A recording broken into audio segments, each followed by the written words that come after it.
Chances are, if you recognize this, you've tried to solve it, and chances are, if you've tried to solve it, you failed, because let's face it, it's really hard.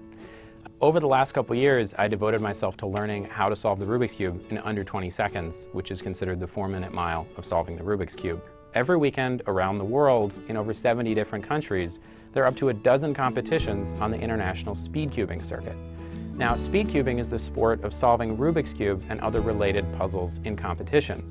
It's kind of like the Olympics. There's 17 different events. People solve it blindfolded, people solve it one-handed, people solve it with their feet, people solve more than one Rubik's Cube in a row blindfolded. When you get really involved in something that brings you deep happiness and satisfaction, it requires a really extreme amount of discipline and a unique sort of way of approaching a problem. And one of the side effects is that as you get involved in solving this faster, you learn to think differently about approaching complex problems. People have compared this to playing chess at the speed of ping pong. Rubik is easily one of the most sophisticated, interesting people I've ever met, which is hardly surprising considering that he invented Rubik's Cube. He was trained as an architect, as a sculptor. His father was a famous engineer, and his mother was a poet, making him literally the union of art and science. You might say there's a lot of different sides to this puzzle, no pun intended, and one of the things you can learn from it is that to go fast, you have to go slow, which is a lesson that applies to a lot of things in everyday life.